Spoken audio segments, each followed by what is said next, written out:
Graça e paz do Senhor Jesus, queridos irmãos e irmãs, sejam muito bem-vindos ao devocional de hoje, aqui no canal Ministério Zoe, Vivendo a Vontade de Deus. Eu sou o pastor Fábio e todos os dias eu tenho estado aqui para trazer um devocional com um tema relevante para que juntos possamos meditar na palavra do Senhor. Hoje, o nosso tema encontra-se em João, capítulo 4, onde nós vamos estar falando especificamente sobre o tema Os Adoradores que Deus Procura. Amém? Muitas vezes, quando nós olhamos para um tema como esse, os adoradores que Deus procura, né, nós podemos pensar, Deus procura adoradores? Sim, queridos, Deus procura verdadeiros adoradores, aqueles que adoram em espírito e em verdade. E se Deus tem procurado verdadeiros adoradores, é porque existem os falsos adoradores.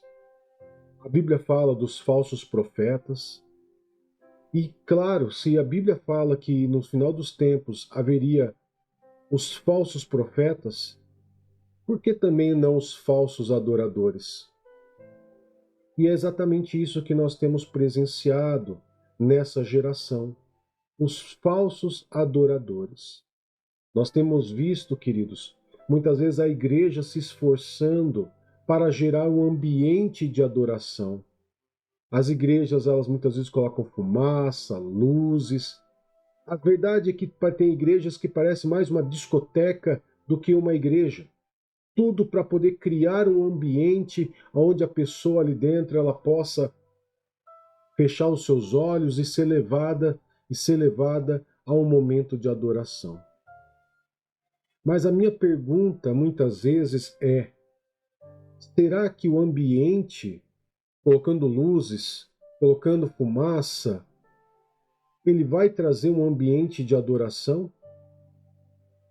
Ou será que, se nós voltarmos para o Evangelho da Palavra de Deus, através do jejum, da oração, da busca realmente por Deus, nós conseguimos mudar o ambiente aonde entramos?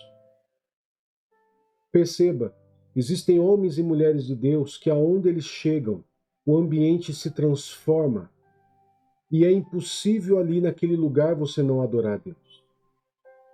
Mas tem lugares que você vai entrar que vai ter toda uma tecnologia instalada e ali não haverá adoração a Deus. Os cristãos de hoje em dia, nós temos que parar por um instante e começar a voltar para o verdadeiro evangelho. O evangelho realmente é onde se adora ao Senhor. Mas talvez você possa estar pensando assim: pastor, mas é errado eu orar e não adorar a Deus? É errado, por exemplo, eu orar e pedir? Só pedir a Deus? E eu vou responder essa pergunta para você daqui a pouquinho. E nós vamos ler primeiramente esse texto que se passa, queridos, numa situação onde Jesus conversa com uma samaritana à beira de um poço. Essa conversa, esse diálogo que Jesus tem com essa mulher à beira do poço é algo muito interessante, porque é uma samaritana. E a samaritana, queridos, eles não se davam bem com os judeus por uma questão de credo, porque por mais que os samaritanos acreditassem em Deus e também adorassem a Deus, o Criador do céu e da terra, mas eles também tinham ali uma adoração mista, onde eles adoravam a Deus, o Criador do céu e da terra, mas adoravam também vários outros deuses também. Por quê? Samaria ela se transformou num lugar misto. E ali a miscigenação das culturas, do credo, teve ali uma mistura, e ali os samaritanos que antes adoravam só a Deus, agora passaram também a adorar outros deuses. Então os judeus consideravam os samaritanos impuros. Então existia uma certa rixa entre eles. E Jesus, ele quebra o paradigma e simplesmente junto ao poço ele pede água àquela samaritana e ali inicia-se uma conversa muito importante, aonde Jesus ele simplesmente se apresenta para aquela samaritana sendo o Messias, sendo aquele que realmente tinha que vir, aquele que havia de vir, aquele que iria vir para poder dar a vida por nós. E Jesus ali ele se apresenta e pelas palavras dele a essa samaritana, Jesus simplesmente convence essa mulher de que ele é o Messias.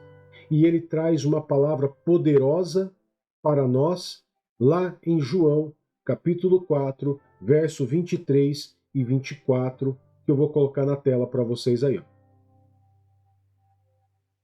No entanto, está chegando a hora, e de fato já chegou, em que os verdadeiros adoradores adorarão o Pai, em espírito e em verdade.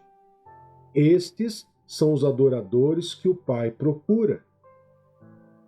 Deus é espírito e é necessário que os seus adoradores o adorem em espírito e em verdade. Amém? Então, queridos, quando nós analisamos esse texto, é importante que, por exemplo, nós lemos o verso 23 e 24, mas quando nós olhamos o verso 22, nós começamos a ver que Jesus ele fala para aquela samaritana: olha, vocês samaritanos adoram o que vocês não conhecem. Ou seja, vocês estão adorando outros deuses.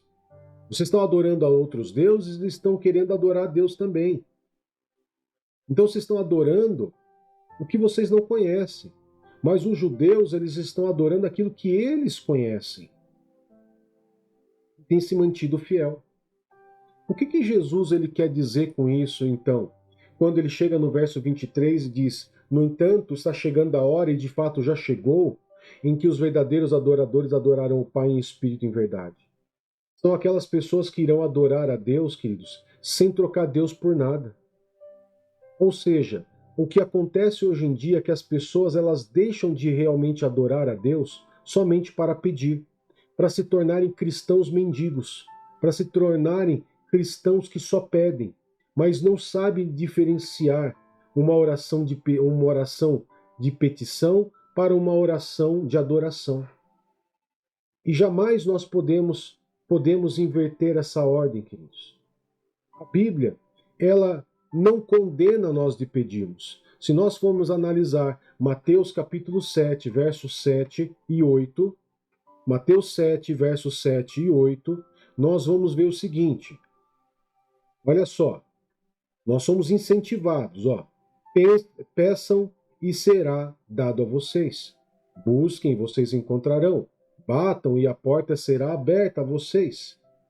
Pois todo aquele que pede recebe, o que busca encontra, e aquele que bate a porta será aberta. Ou seja, queridos, não é errado você pedir, mas também é errado quando você não busca e quando você não bate.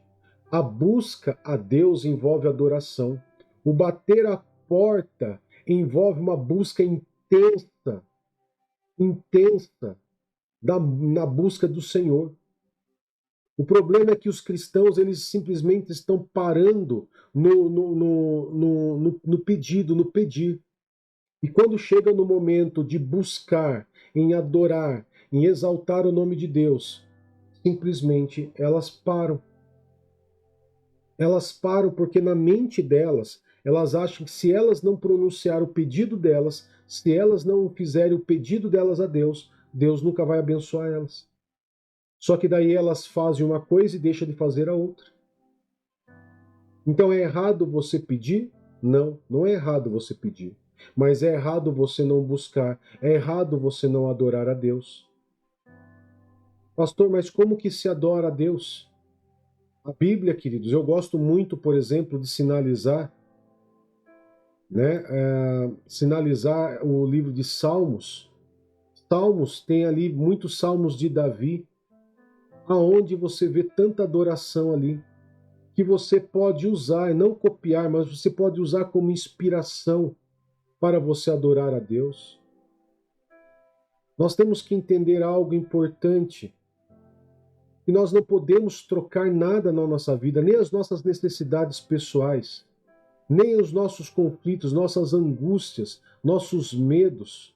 Nós não podemos colocar isso à frente de adorar a Deus. A adoração mostra o quanto nós o amamos, o quanto nós queremos e desejamos Deus na nossa vida. Pare e pense comigo. A Bíblia nos ensina que o primeiro mandamento, qual é? Amar a Deus sobre todas as coisas. E como que eu estou amando a Deus quando o meu pedido ele é mais importante do que a adoração? Como que eu estou amando a Deus quando as minhas necessidades estão acima de Deus? Como que eu estou amando a Deus, adorando a Deus, quando os meus medos, meus anseios é maior do que o temor que eu tenho pelo meu Deus? Pastor, mas quer dizer que eu não posso pedir, quer dizer que eu não posso pedir a Deus para me livrar de uma doença, de uma enfermidade, de uma situação que eu estou passando? Não, não estou sendo contra, mas você não pode parar no nível só da petição. Se você olhar os salmos escritos por Davi, você vai ver que ele pede, que ele clama, mas que ele adora a Deus. Seja no começo, seja no final, ele adora ao Senhor. Por isso que Davi é conhecido como homem segundo o coração de Deus. Por isso que Davi é referência em adoração. É por isso que você vai ver, queridos, que em todas as orações dele, ele sempre adora a Deus, ele pede, mas ele testemunha que Deus tem livrado, que Deus tem feito na vida dele. O perigo de você parar só no nível da petição é de você se transformar num falso adorador. Você tem cara de crente, jeito de crente, fala de crente, se veste como crente, até vai na igreja, mas você não passa de um cristão pedinte. E nós temos que aprender a entrar num nível de intimidade com Deus, aonde simplesmente eu tenho que entender que quando eu adoro a Deus, todas as outras coisas me são acrescentadas. Buscar em primeiro lugar o reino de Deus e a sua justiça, e todas as outras coisas vos serão acrescentadas. Você acha que se você estiver adorando a Deus, dando atenção a Deus, e Deus olhando para você, você acha que Deus não sabe que você está sofrendo, que você está passando por necessidade, problemas financeiros, problemas conjugais, problemas familiares, e que Deus não vai agir na sua família? Que Deus é esse que você acha que recebe uma adoração, mas que não agracia os seus filhos com bênçãos sem medidas? A grande questão, queridos, é que os cristãos eles perderam a sua essência de adoradores e só entram no nível de petição. Eles limitam o poder de Deus na vida deles. Não que Deus seja limitado de forma nenhuma, mas as pessoas limitam o poder de Deus na vida delas através apenas do pedir, do quero. E não entram num âmbito, num ambiente de busca, num ambiente de adoração, num ambiente de eu quero mais do Senhor para a minha vida. Porque quando você tem mais de Deus na tua vida, quando você é realmente um adorador, você se faz conhecido. Você se faz conhecido como adorador. E eu desconheço um verdadeiro adorador. E Deus não tem agraciado ele com ricas bênçãos. Mas eu conheço muitos cristãos pedintes que não são agraciados com o que pedem. Vou repetir para você. Eu conheço verdadeiros adoradores que são agraciados ricamente com bênçãos. Mas eu também conheço cristãos pedintes que não recebem as suas bênçãos. Sabe por quê? Porque o segredo está em ser verdadeiro adorador. E é esse os adoradores que Deus procura. Amém, queridos? Eu quero poder estar orando por você, consagrando ao Senhor esse dia, em nome do Senhor Jesus, adorando a Ele por esse dia que Deus tem nos dado. Amém? Amado Pai, em nome do Senhor Jesus, nós nos colocamos na Tua presença para exaltar, adorar, engrandecer o Teu santo nome, porque o Senhor é o nosso Deus, o Senhor é o nosso Pai, o nosso refúgio, a nossa rocha, a nossa torre segura, O Senhor é o Deus que nos livra de todo mal e de todo perigo. O Senhor é o Deus que permite que nós venhamos nos refugiar debaixo das tuas asas. E sendo assim, Pai, debaixo das tuas asas, habitando debaixo do Senhor, no abrigo do Altíssimo, nós queremos consagrar esse dia ao Senhor, todo o nosso ser ao Senhor, agradecendo, bendizendo e adorando ao Senhor por esse dia e por tudo que o Senhor já vai prover em nossas vidas, por tudo que o Senhor vai realizar, por todo o livramento, cuidado que o Senhor tem para conosco. Nós já queremos adorar e engrandecer e agradecer ao Senhor. E tudo seja sempre para a honra e a glória do teu santo e poderoso nome, em nome de Jesus. Amém e graças a Deus. Que Deus te abençoe, que Deus te guarde. Até mais. Tchau, tchau.